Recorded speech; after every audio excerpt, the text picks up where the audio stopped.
and welcome to Macrobytes, the economics and politics podcast from Aberdeen. My name is Paul Diggle. And I'm Luke Bartholomew. And this week we want to talk a bit about the nature of economic forecasting and scenarios, how we think market participants can navigate a world filled with uncertainty by thinking through alternative scenarios and preparing for lots of different possible outcomes. And the trigger for that conversation really is twofold. First, Bernanke, the former chair of the US Federal Reserve, has just authored a review of the Bank of England's forecasting record, particularly around inflation. And he's given a series of recommendations for how it could do better in future, and thinking deeply about alternative scenarios is part of his list of recommendations. And then secondly, because the world of macro markets at the moment is just currently very full of risks and uncertainties. Now, it's definitely a well-worn cliche that the world is more uncertain than ever. Almost every forecasting house's Outlook document has said that for years, if not decades. And of course, it can't always be true. It's a form of recency bias to always think the world is more uncertain than ever. Nonetheless, two particularly prominent uncertainties stand out at the moment. One is inflation, following a series of stronger than expected inflation data, particularly in the US markets, and central banks are grappling with quite how difficult the process of lowering inflation back to target is going to prove, how long interest rates will need to remain elevated to bring that about. And lots of our recent podcast episodes have been discussing exactly that sort of question. And then secondly, Middle East security and geopolitics. We're recording this in the days after Iranian attacks directly on Israel. Is clearly a critical and worrying juncture for the whole world, but including for financial markets. And we don't know quite how the situation will have evolved by the time you're listening to this, but the way we're trying to think about it right now is through a scenarios lens. There are different alternative scenarios of escalation, de-escalation, and so on. So the question we want to answer is, how should we think about and navigate macro uncertainty? And I think the best place to start then is with the Bernanke review itself. And Paul, just to credential Dr. Bernanke a bit further, not only was he chair of the Federal Reserve, he's also a Nobel Prize winner in economics for his work with co-authors on banking and financial crises. So extremely well qualified to come at this review. And I think the review is interesting for several reasons. First, just in its own terms. Of course, we discussed with Michael Saunders on this podcast back in August aspects of the review and what we thought was likely, but then also because I think thinking about the review opens up some interesting avenues for further thoughts around uncertainty and forecasting as well. But I guess the context for the Bank of England's review was this sense that it had made at least one and maybe several big forecasting errors over the last year. The big one, of course, being around inflation, which is the bank's responsibility. It has an inflation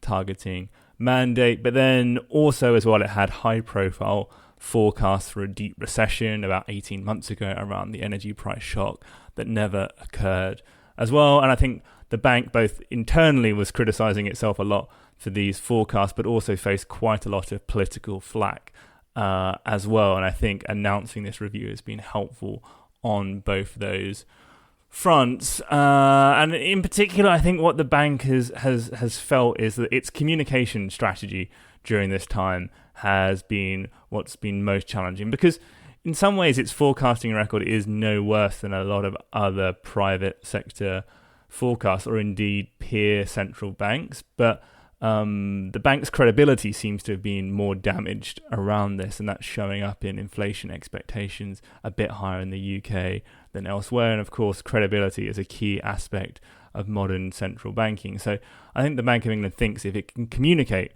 better, then it has a better chance of maintaining its credibility with the public. And in particular, what it's used is these sort of fan chart based forecasting methods previously, in which the bank forecast a modal view, its most likely view on how inflation and other variables will behave if the market implied path for policy rates is followed, and then has a fan chart around that. So it quantifies the degree of uncertainty with a distribution of potential outcomes around that modal baseline. And over time, the fan grows wider with the idea, there's more uncertainty in the future relative to today. It's harder to know where inflation will be in 3 years' time compared to, the next month or so.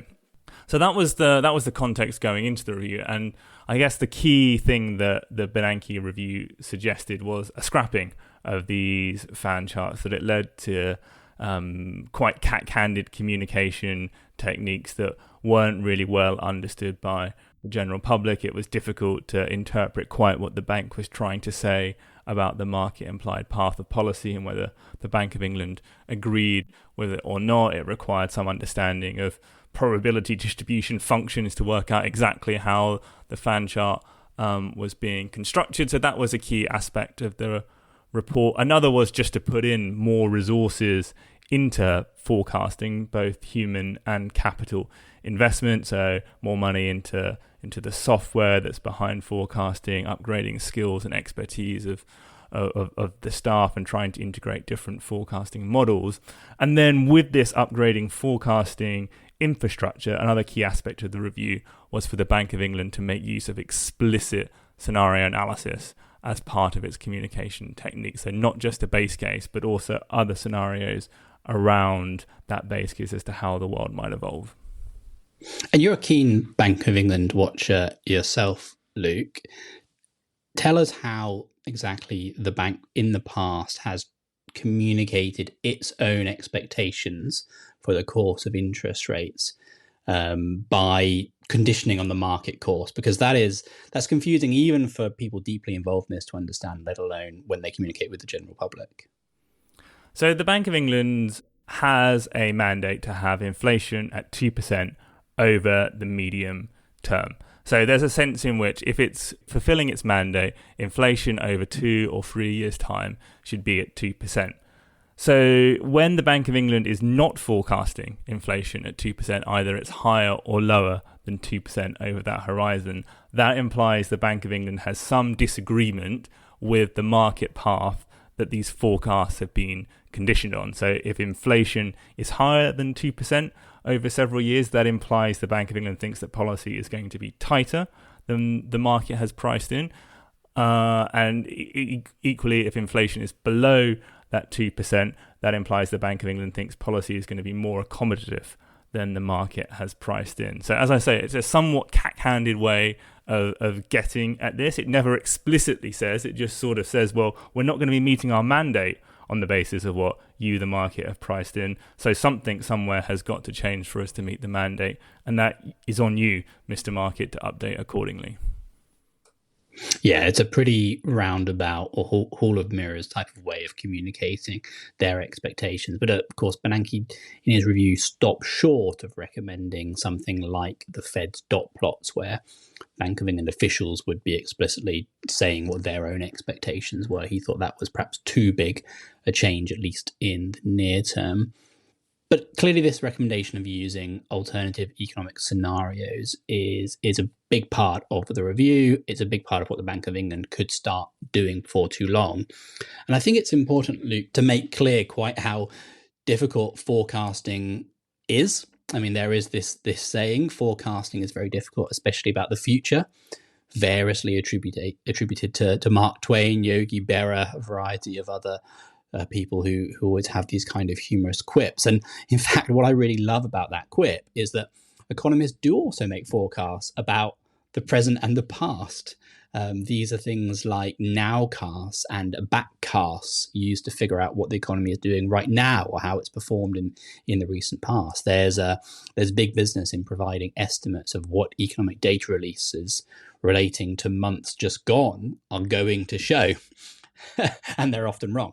So even forecasts about the past, let alone about the future, are difficult. And I also think there's something in this idea that forecasting GDP, inflation, interest rates is the most dismal end of the so-called dismal science of economics. It's actually not what most economists do. They're primarily doing a mixture of economic history, about trying to describe the functioning of the economy, making policy prescriptions, whether macro when it comes to fiscal and central banking or micro things like competition policy. Now, of course, policy prescriptions are a form of prediction, but it's not quarter-to-quarter numerical forecasts of GDP and inflation and the like.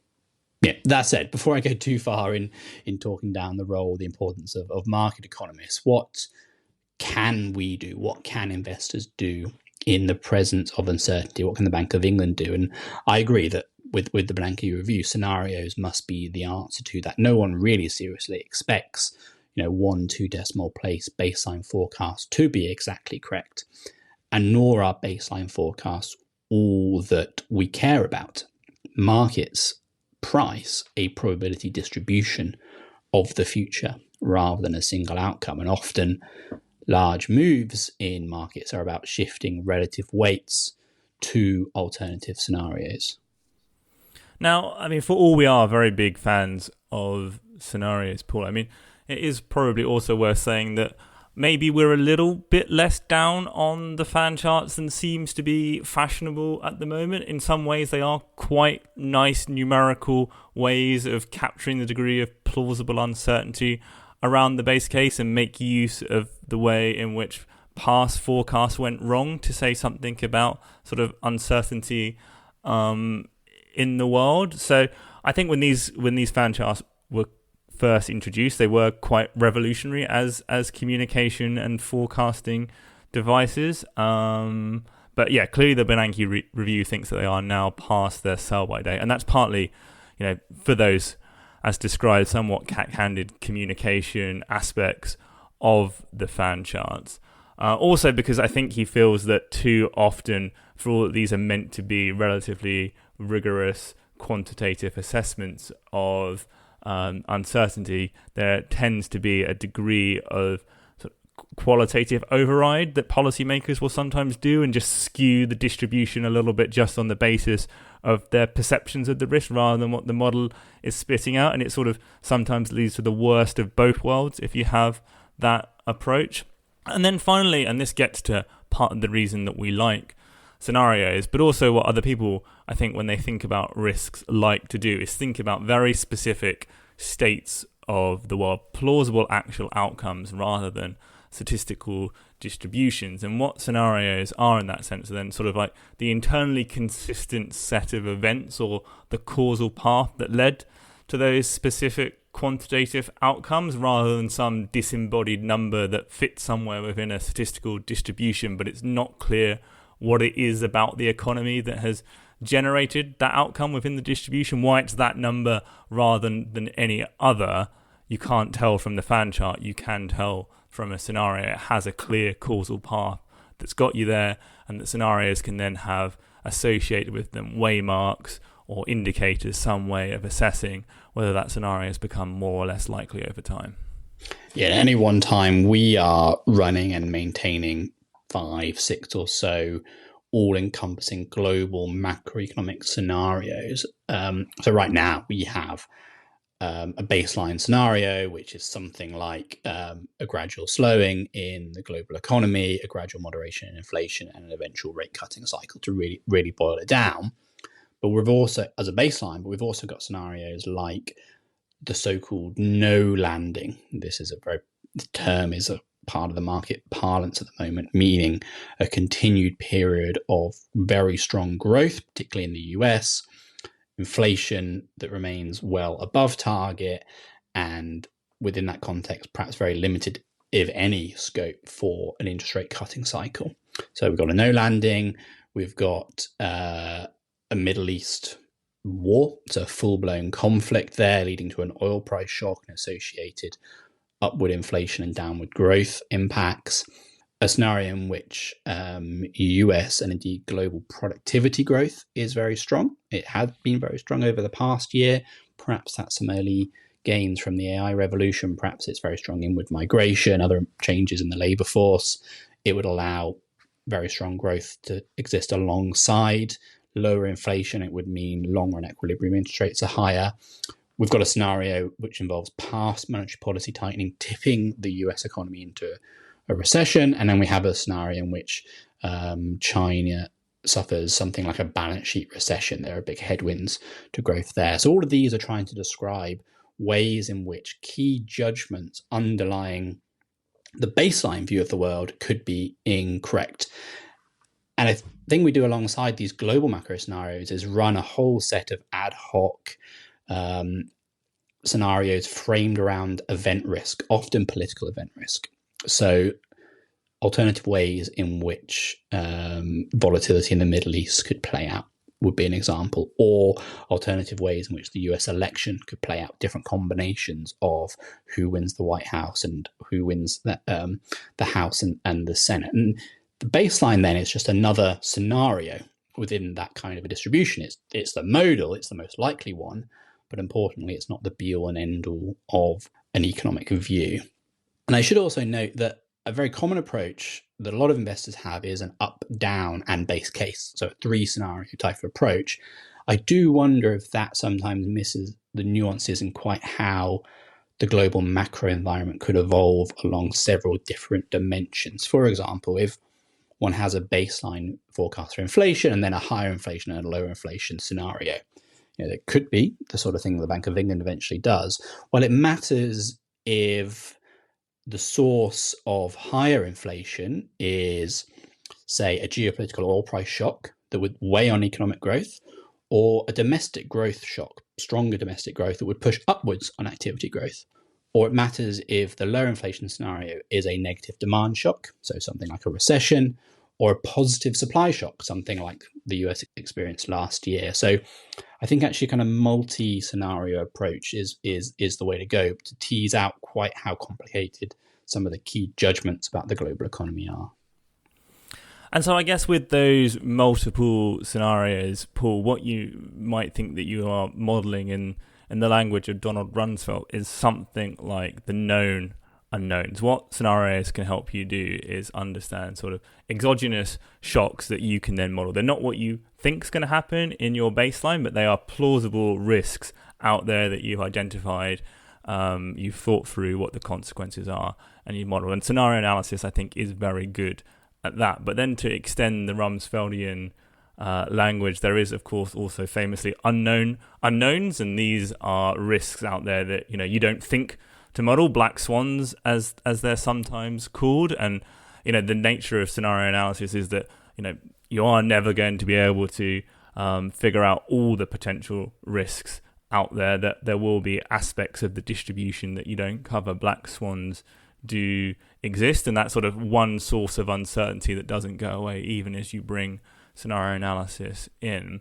And then the other source of uncertainty in your forecasting, I guess, is sort of the model uncertainty itself, the process that you use to think about how the economy works, that you think through causal chains could be faulty in some way, and whether that's sort of the intuitive model that you carry around in your head or some more explicit model that occupies spreadsheets, lines of code, or whatever it might be, the kind of thing that the Bernanke review suggested that the Bank of England needed to invest more in. And a classic example of where that kind of model uncertainty could exist in the economy, and perhaps it's been a big part of the inflation experience over the last couple of years, is around this relationship called the Phillips curve, which is the connection between the degree of slack in the economy and inflation. And the kind of models that many forecasters were using implied that the Phillips curve was relatively flat. That is to say that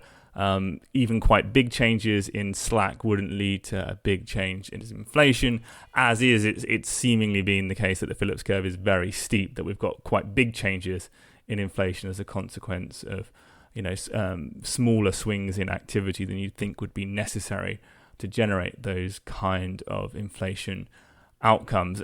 And famously, the Phillips curve has been an example in the economics literature of precisely this kind of model uncertainty for at least 50 years or so. It's what Robert Lucas, another Nobel Prize winning economist, had in mind when he came up with his famous critique around policy making and modelling, and it's been behind how economists have tried to structure their models, as I say, for the last 50 years. And the fact that we're still grappling with this source of modelling error perhaps tells you how difficult it is to get away from these kind of concerns. But That's only one source of potential model area. When we were talking with Michael Saunders previously, he suggested, maybe there have been changes to the household transmission in the way in which monetary policy affects spending, as the shift in mortgages away from variable rates towards fixed rates have changed how long it takes for shifts in interest rates to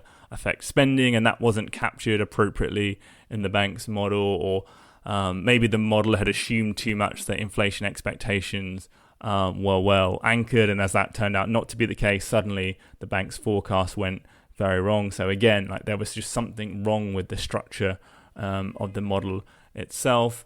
And then we can think of ways in which, in the future, the structure of the economy might be changing that makes models difficult. The big fashionable thing to do post-financial crisis was to integrate a financial sector into models, and arguably we've only made limited progress in that respect. There's also been a lot of work in trying to think about distributional questions and how changes in economic distribution inequality, both of income and wealth, might have affected the way in which monetary policy works, and that is still very much a work in progress. Supply chains have, of course, become a big focus as well, and again, perhaps part of the difficulty the last couple of years has been that economic models have lacked an explicit way of thinking about how disruptions in some sectors of the economy can affect others through interlinked supply chains. And finally, climate change as well might be doing things to change the structure of the economy, such that the way in which our models are written down need to change beyond just doing scenario analysis around those base case outcomes. Yeah, so many potential sources of uncertainty. But if you're going to use scenarios to describe possible future states of the world, something that comes along with that is needing to attach probabilities or send some kind of signal about the relative likelihood of a baseline and alternative scenarios. And again, there are multiple ways to do that. Economists can use quantitative modeling to help inform scenario probabilities. So things like the slope of the yield curve or a broad range of leading economic indicators can give you model-based quantitative recession probabilities. They're only one guess, but they are a kind of a quantitative approach to doing it. Economists can also draw on historical experience when informing the balance of probabilities between different scenarios. So you might look at past oil price shocks, the broad inflation environment of the 1970s, as a comparison to certain risks that exist in the global economy today. But equally, sometimes historical experience can lead you astray. For example, it might be that the experience of low inflation anchored inflation expectations at flat Phillips curves after the financial crisis, as you were saying, Luke, left economists complacent to the risks of an inflation breakout. It could be that we had limited past historical evidence for the effect of pandemics in modern economies. In the end, and what I suspect is perhaps widely underappreciated, is that navigating macro uncertainty always requires a big dollop of judgment. That's why applied economics is as much an art as it is a science. And then the final thing, perhaps as a parting thought, Luke, is that learning from past mistakes, reviewing forecast errors is a critical part of improving the way one thinks about alternative scenarios. But perhaps I can end on another quip, which is from the economist Stanley Fischer. He was governor of the Bank of Israel. He was deputy governor of the US Fed under Janet Yellen. And he once said, "Never look back at your forecast. You may lose your nerve." So it's certainly not an easy task to do forecasting. The kind of errors the Bank of England made were understandable, but having an alternative scenarios approach must be a good response to that sort of uncertainty. Well, yeah, just to take this conversation full circle, I think Stan Fischer was in fact Ben Bernanke's teacher at MIT as well back in the day. So it is all connected. But I guess that is as good a point as any to leave it. So as ever, let me please remind you to like and subscribe wherever it is that you get your podcasts. And all that remains is to thank you all for listening. So thanks very much, and speak again soon.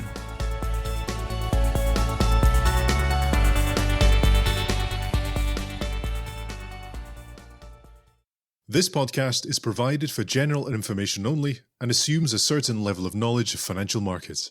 It is provided for information purposes only and should not be considered as an offer, investment, recommendation, or solicitation to deal in any of the investments or products mentioned herein, and does not constitute investment research. The views in this podcast are those of the contributors at the time of publication and do not necessarily reflect those of Aberdeen. The value of investments and the income from them can go down as well as up, and investors may get back less than the amount invested. Past performance is not a guide to future returns, return projections, or estimates, and provide no guarantee of future results.